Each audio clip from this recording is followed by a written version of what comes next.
নমস্কাৰ বৰ্তমান আমি উপস্থিত আছোঁ লখিমপুৰ মীন মহলত আৰু ইয়াত আমি গম পাইছোঁ ৩২ সংখ্যক অসম কবি সন্মিলন সমাজৰ মধ্যকালীন অধিৱেশন এখন ২৪ ডিচেম্বৰত আৰম্ভ হ'ব আৰু ইয়াৰ উপলক্ষে তেওঁলোকে কমিটিয়ে কি ধৰণে প্ৰস্তুতি কৰিছে আমি জানিবলৈ বিচাৰিছোঁ। মাননীয় এই আমাৰ সাংবাদ মাধ্যমৰ লৈ অহা লখিমপুৰ মীন মহলত উপস্থিত হোৱা সাংবাদিকক আমি ধন্যবাদ জনাইছোঁ। লখিমপুৰ পাঞ্চজন্য কবি সমাজৰ তৰফৰ পৰা এই লখিমপুৰ পাঞ্চজন্য কবি সমাজখন ৩ ছেপ্টেম্বৰ তাৰিখে জন্ম হৈছিল আৰু এই জন্ম হৈ অহা তাৰমানে ৩ মাহ ১৭ দিনৰ দিনা ইয়াত এখন ৰাজ্যিক ভিত্তিত ৩২ সংখ্যক অধিৱেশন হ'ব। ইয়াত শদিয়াৰ পৰা ধুবুৰীলৈকে যিমানখিনি ভাল বচা কবি আছে হয়তো আমি ইয়াত যোগদান কৰিব। তেওঁলোকে আমাক নামসমূহ দিয়া নাই। আজি সম্পূৰ্ণ হেৰি হ'ব 10 যোগে আৰু কাইলৈ মানে শিৱসাগৰৰ পৰা আহিব দূৰ দূৰণিৰ কিছুসংখ্যক। আমি এই অধিৱেশনৰ পাৰণাস্তি যিমানখিনি আমি কম দিনৰ ভিতৰতে এখন অভ্যৰ্থনা সমিতি গঠন কৰি তাৰমানে চেষ্টা চলাইছোঁ যিমান পাৰি মানে এই ঐতিহাসিক দৰঙৰ এখন ঐতিহাসিক আৰু অসমৰো এতিয়া পৰ্যটকৰ স্থলী হৈ পৰিছে লখিমপুৰ আঞ্চলিক মীন মহল সমিতি।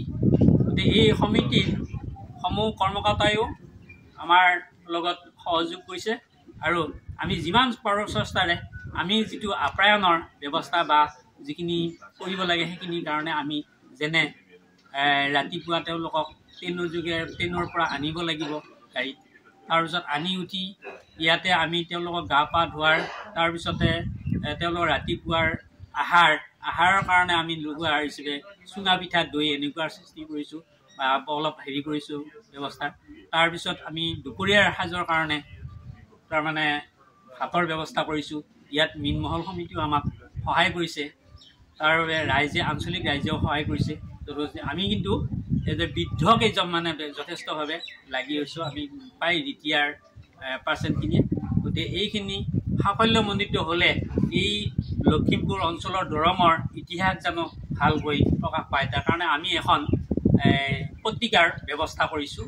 এই পত্ৰিকাখনো সম্পূৰ্ণ হিচাপে তাৰ প্ৰতিচ্ছবি হিচাপে ভাল মানুহৰ হাতত পৰি জানো এই লখিমপুৰ পুখুৰী জানো এখন অসমৰ পৰ্যটকস্থলী হিচাপে উপনীত হয়।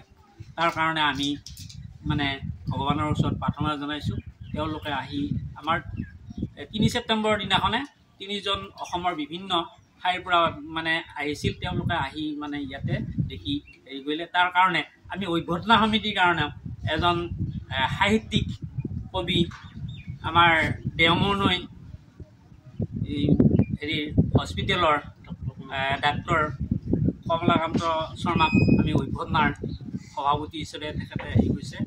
অৱসৰপ্ৰাপ্ত ভূঞাঘাট হাইস্কুলৰ প্ৰধান শিক্ষক বীৰেন্দ্ৰ বৰুৱাক আমি কাৰ্যকাৰী সভাপতি আৰু মই এই পাঞ্চজন্য কমিটিৰ যিখন হেৰি আছে ইয়াৰে সম্পাদক।